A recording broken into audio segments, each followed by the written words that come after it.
오늘 하세나 본문은 열왕기상 20장 35절에서 43절까지의 말씀입니다.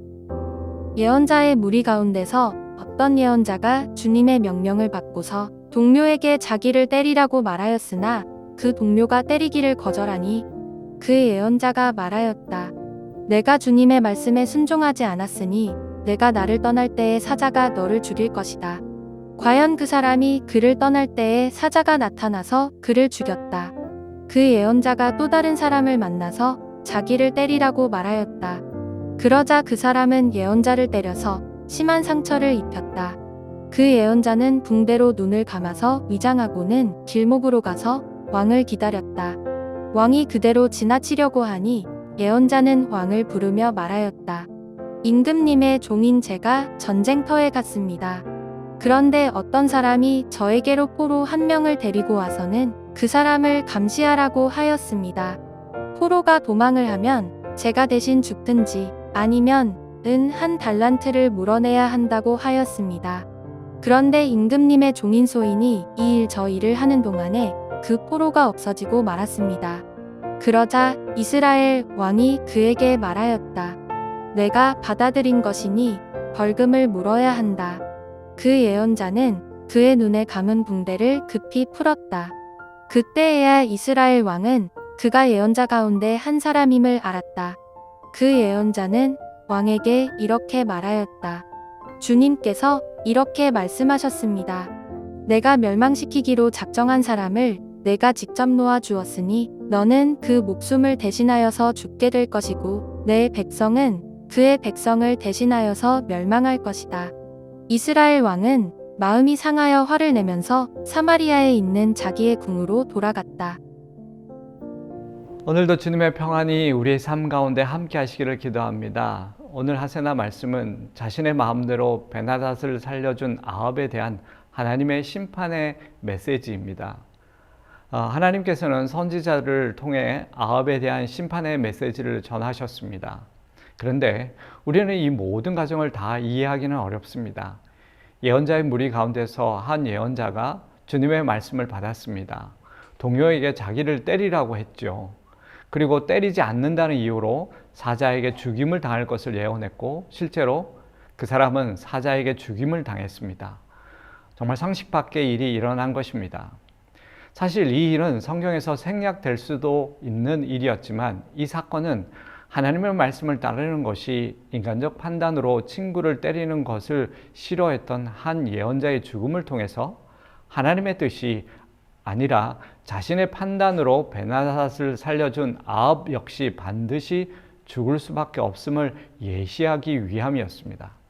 어쨌든 그 예언자의 죽음은 예언자들 사이에 소문이 바로 퍼졌을 것입니다.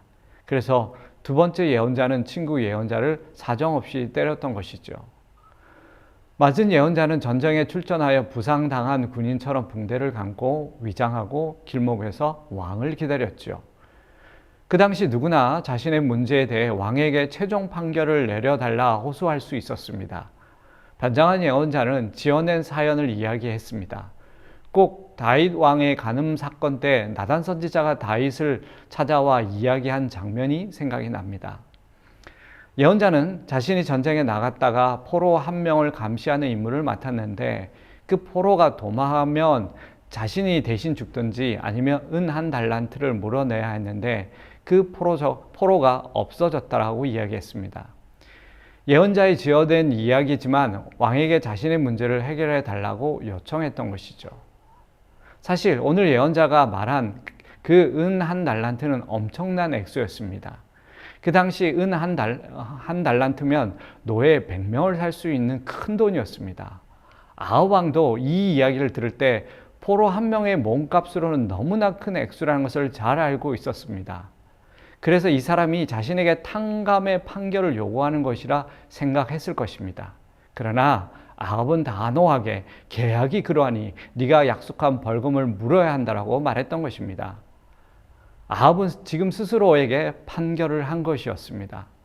아합이 판결을 내리자 그 예언자는 감은 붕대를 풀고 아합에게 이렇게 말했던 것입니다. 하나님께서 이렇게 말씀하셨습니다.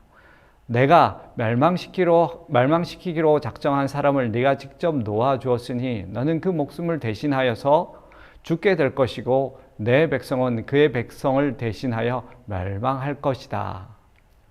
여러분, 아합은 거룩한 전쟁의 법칙을 어겼습니다.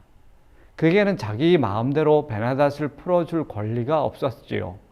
사실 아합이 베나닷을 다룬 방법은 국가 간의 신리를 추구하는 영리한 방법이 될 수 있습니다. 하지만 하나님의 보시기에는 그것은 영적인 반역이었습니다.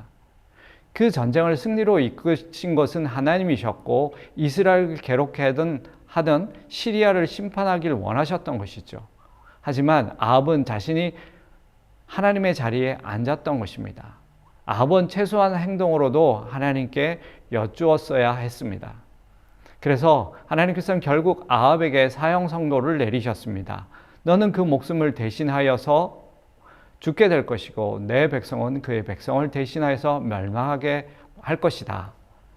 하나님의 심판 아래 서게 된 것이었습니다. 일반적인 사람들은 하나님께서 이런 심판을 말씀하시면 그 첫 번째 행동이 회개하는 것일 것입니다. 다윗은 간음죄를 저지른 후 나단의 메시지에 바로 회개했습니다. 하지만 아합은 회개하지 않았습니다. 도리어 화를 냈습니다. 결국 아합의 미련함과 교만함의 죄로 인해서 엄청난 재앙이 아합 자신뿐만 아니라 이스라엘에 임하게 된 것이었습니다. 여러분, 우리 하나님은 공의로우신 하나님이십니다. 우리는 하나님의 뜻을 우리가 원하는 것으로 대신하지 말아야 합니다. 자신의 욕구를 하나님 말씀보다 앞세우지 않도록 항상 우리 자신을 살펴야 합니다. 만약 우리에게 그런 생각과 마음과 행동이 있었다면 우리는 가장 먼저 회개의 자리로 나아가야 합니다. 그리고 늘 하나님의 뜻을 묻고 생각하는 습관이 우리의 삶에 자리를 잡아야 함을 오늘 다시 한번 생각하게 됩니다.